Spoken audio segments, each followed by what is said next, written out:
Welcome to the lecture on Martempering and Austempering.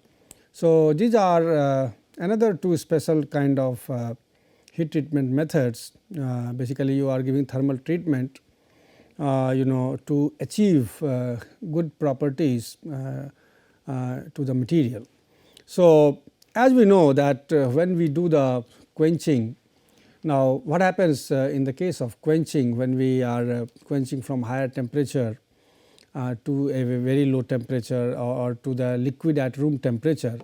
In that case you have the formation of martensite, and as we know that the residual stresses are developed inside, and the reason for these developments are certainly because of the differential cooling rate at the center and at the surface. So, suppose when there will be sudden quenching, in that case the surface will be immediately changing to martensite, and as we know that when there is formation of austenite, martensite from austenite. So, in that case you will have volume expansion taking place. Now, the martensite which has formed at the surface, and inside you have still austenite, you have slow cooling. So, basically the stress which is developed, basically that is taken care of by the plastic deformation inside in the austenite region. So, then what happens that after some time when the inner part also cools, in that case you have further, that is cools and changes to martensite. So, again there will be there has to be some accommodation of the volume expansion, but that is not possible because you do not have remaining austenite now, which will take care of accommodating the volume expansion which has taken place, because now your you have basically the martensite, and martensite cannot accommodate, it cannot undergo the plastic deformation because it is too brittle, it is very hard. So, basically that leads to the formation of stresses, and you will have the residual stresses will be there, which will be stored inside the material.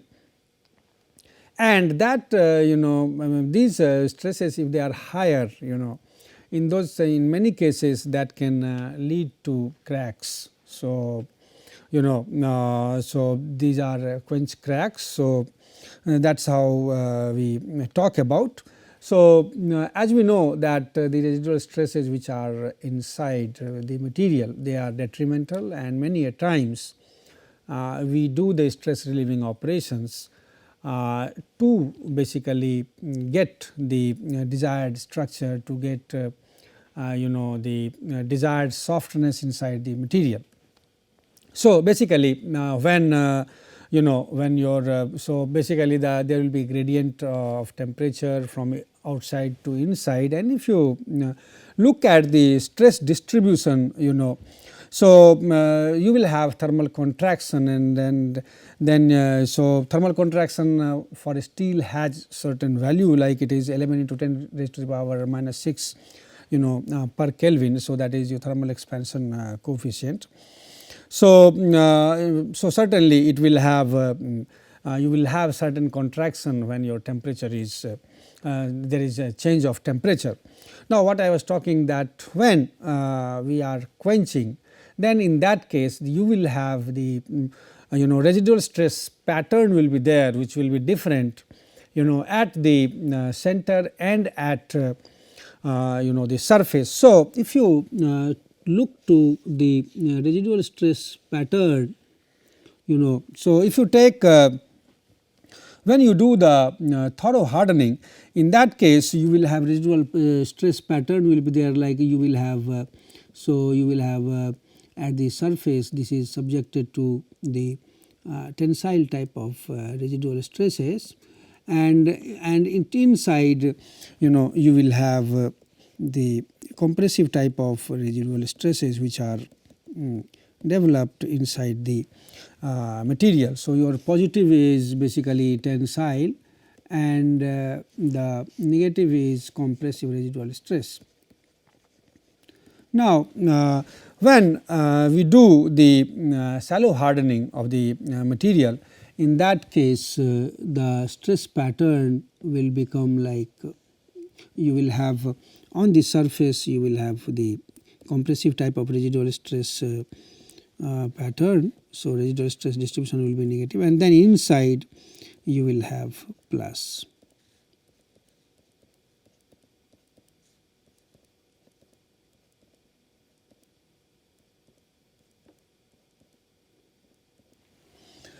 So, it is because this is because of the through hardening. When you have full hardening taking place, in that case you will have the tensile compressive tensile stress residual stresses are at the surface, and in this case you will have compressive residual stresses when you go for the surface hardening.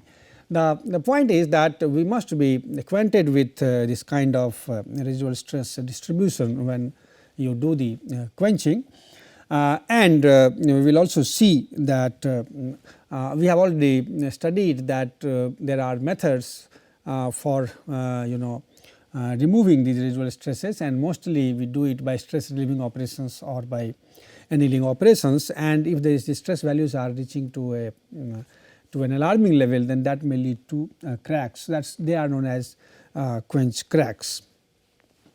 Now, once we are this will be our aim that these the form now again we need martensite because martensite is a very hard phase. So, if you have a martensitic structure, then we know that you will have good strength properties into it.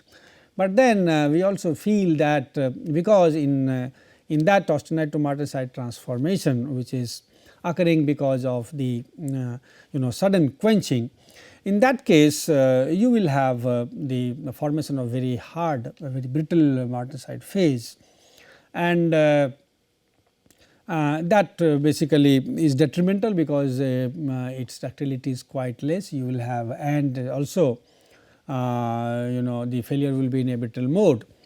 So, the Austempering and Martempering basically are the two methods. They are the special heat treatment methods which basically try to minimize the tendency of cracking. So, Martempering and Austempering, so that is because of the as we know that this is due to the transformation to martensite which is accompanied by volume increase, these stresses are produced, and residual stresses which are arising from the steep temperature gradient basically that is there. So, steep temperature gradient will be there, and that will lead to the residual stresses, and we also have discussed that since there is no simultaneous transformation throughout. So, you will have the differential cooling, you will have different rate of transformation I mean throughout the domain. So, that way you have the chances of the formation of residual stresses. So, what we do is that we do some treatment so that you get the martensitic structure, but the structure is not having residual stresses to the large extent, which is basically not desirable. So, we have already studied about the process of tempering, and that is tempering. We know that in tempering we induce some softness at the cost of hardness. So, Martempering as also indicates that it takes the name somewhat from the term tempering. So, in Martempering what we do now as we know. So, in the Martempering, now if we try to refer it to the diagram of the TTT curve, if you look at the TTT curve, in that we have seen that you have this as the equilibrium temperature, that is your A3. So, you will have this as the A3 temperature. Now, in that case, what we know that after that there will be transformation started. So, you will have as we know that then it will go to austenite to and perlite region, and then ultimately below that you will have so you will have austenite transforming to martensite after this temperature. Now, in that as you know that your if you look at the graphs for say a particular composition of steel. Now, what we see is that you will have some kind of curve which is available, maybe because of the presence of alloying elements it changes. It may be of different shape also, it may go like this and then it goes like this. So, basically it all depends that how what kind of shape you are taking. It depends upon the alloying elements also how the shape looks like, because that changes that these lines. Now, the thing is that when you are basically your as we know that when we go to some cooling curve like this, we may have some cooling curve like this. So, once it starts following this, it goes past this line, then we know that this is the region where austenite is starting transforming to martensite, I mean perlite.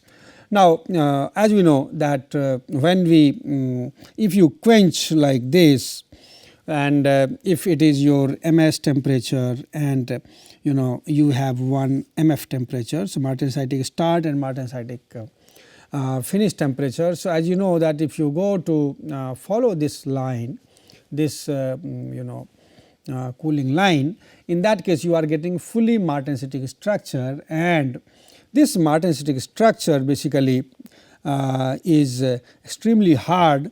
So, what happens that in this case if you come, so that will be normal. In conventional way you will have two kind of graph will come, and in this process here you will have the formation of martensite taking place in this region, and then you are coming here, and this will be your surface. As you know that you have larger cooling at the surface and you have slow cooling at the center. So, you have such way your the thermal curve looks like. Now, in this case, so where the martensite which you are getting at the by cooling at here, so that is using the conventional quenching process, and as you know that you have different cooling rate at the surface and at the center. So, because of this differential cooling rate transformation to martensite is at different times. So, so that basically it will be setting up the residual stresses. Now, what we do that in that case, so we will be doing some treatment, so that you have the martensite formation, but there is not much of residual stresses involved. So, what we do is now in this case if you so that and then what you can do is you can go further, and then you can further heat and come back. So, this way you can come and get, so you can remove the basically residual stresses by further tempering and then you are further cooling. So, that is your known as mark quenching basically. That is normal conventional quenching. This is in the conventional process, not mark quenching, that is conventional process. Now, if you go to the Martempering process, or also known as the Mark-quenching. Now, in that case what we do is we are not cooling, we are going to have the cooling somewhat at moderate rate. So, we are going certainly past the nose of the C curve, and then so it will be for the, so this is for the center in this line, and in this case you will have again further cooling. Now, again here you will have this as the surface, and this will be at the center.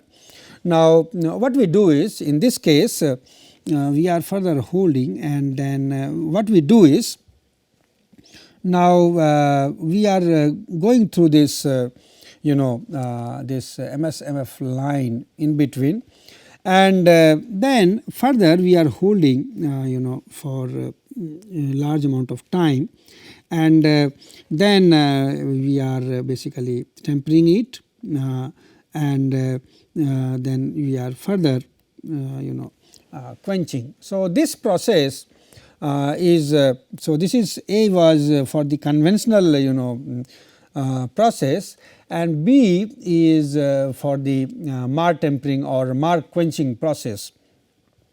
So, in this basically you are you are holding this for some time, you are holding this this specimen at a temperature which is above MS. So, basically in this case you are not holding, you are just simply dipping the specimen into the bath, which is maintained at a very small temperature, which is temperature below the MF, whereas in the case of Martempering or Mark-quenching, now this is quenched to a bath which is maintained at a temperature above this MS, and you are keeping it for some sufficient time.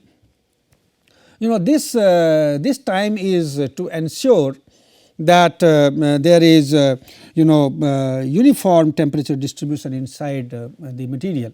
Now, in this case you do not see the uniform temperature distribution, because you have differential cooling at the surface and at the center, whereas in this case you will have, once you hold it for some time, so for sufficient time at a temperature above MS, then the temperature will be uniform throughout, and then it will be allowed to go through that martensitic range. So, this is your martensitic range, and then so this will ensure that the transformation to martensite will be occurring more or less at the same time throughout the whole sample or whole part. So, whereas in this case you cannot ensure that, because you have differential cooling, the surface cools fast then the core. So, certainly the martensite will be occurring at different times.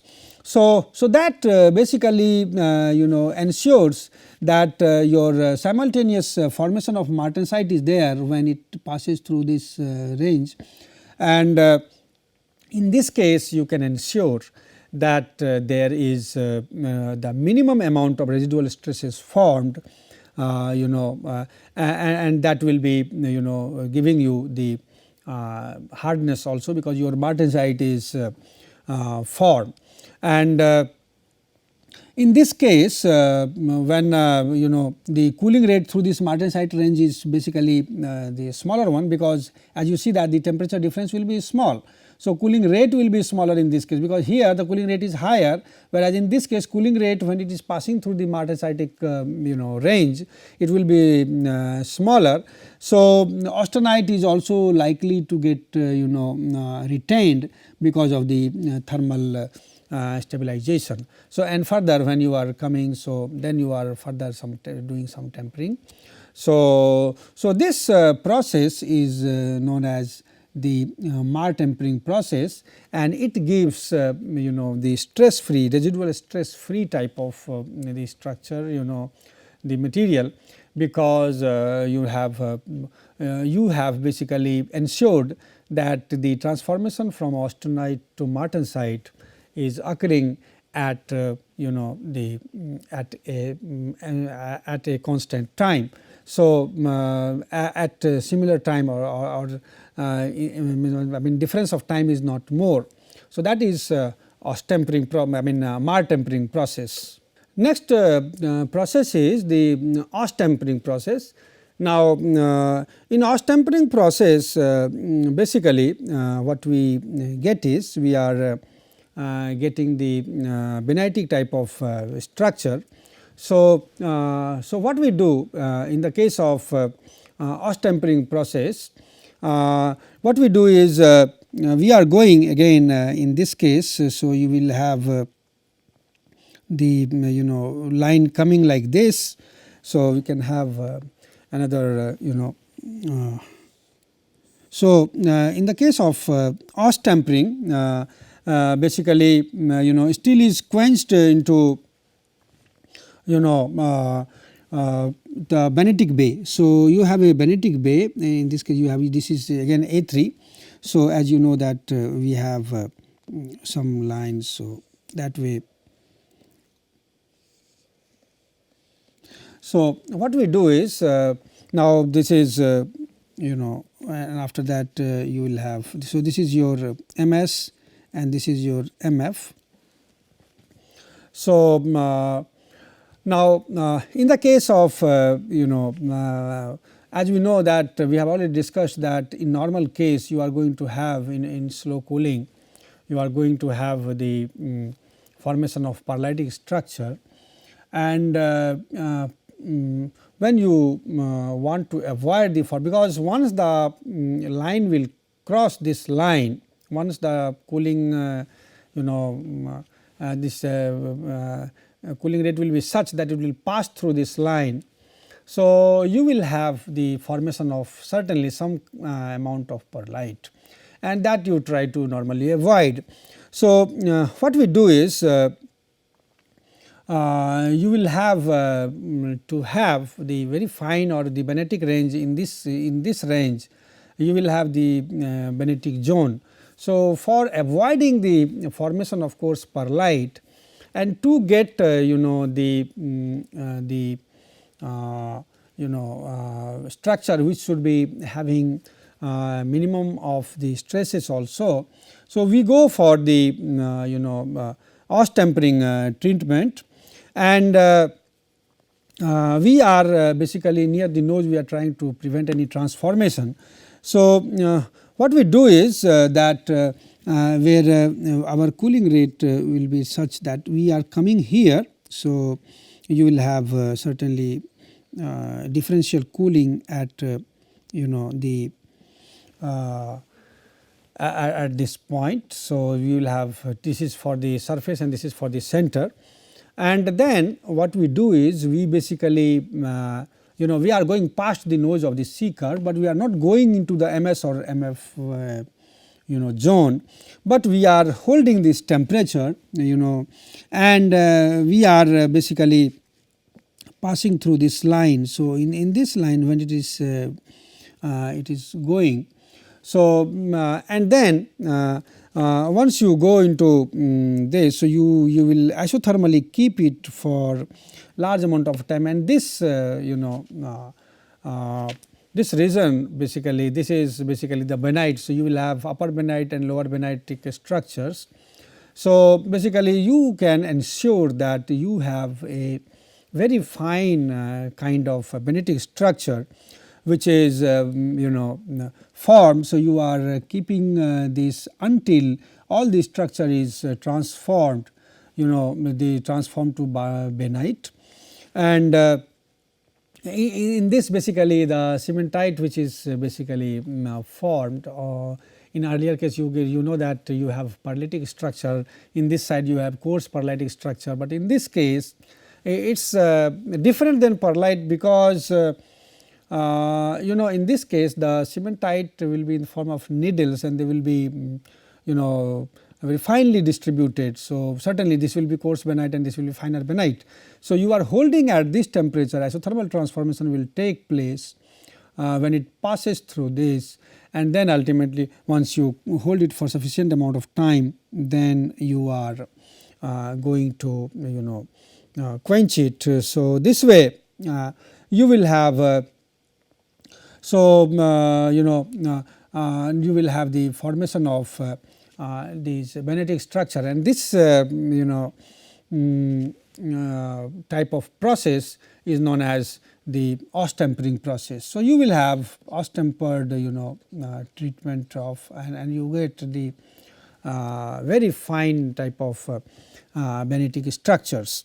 Now, in this case what happens that when you are you can just see that when you do the Austempering or Martempering, it has basically the effect on the the properties of the material. So, if suppose you are giving the different treatment, suppose you have different treatment, if you have a sample, and you can have the water quenched and tempered.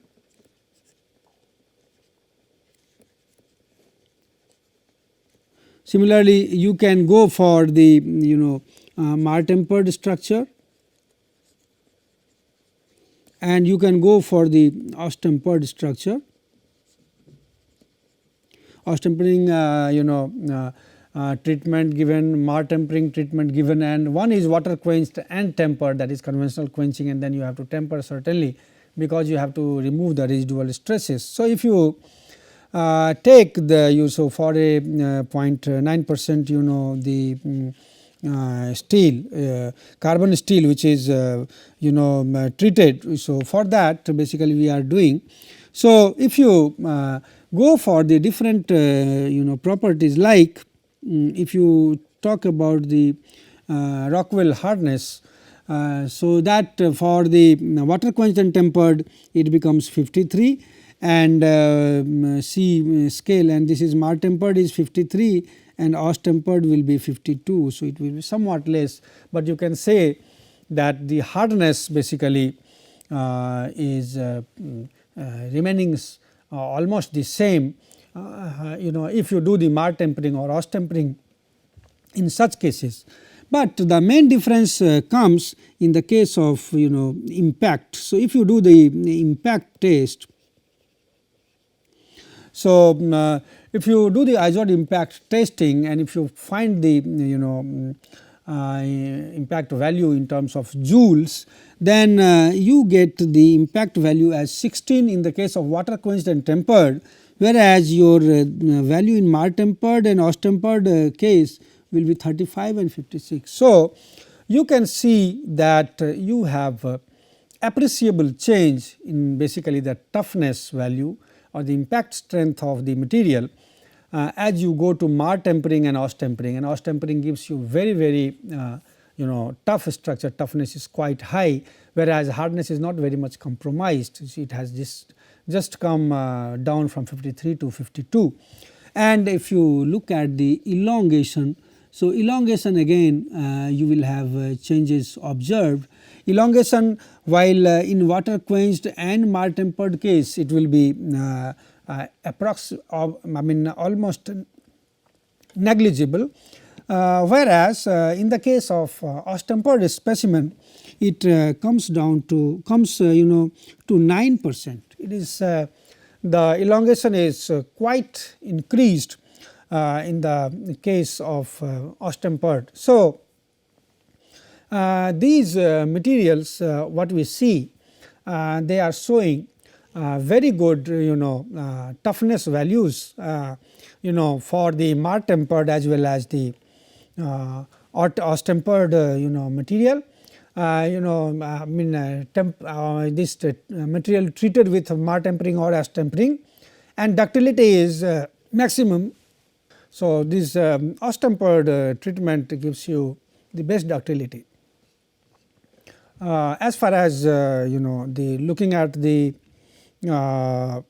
materials property is concerned, or the cost is concerned, we can see that we are holding this sample for a very long time, and then we are putting inside the bath. So, certainly it becomes so it is a slow process, and certainly it is also going to be somewhat expensive.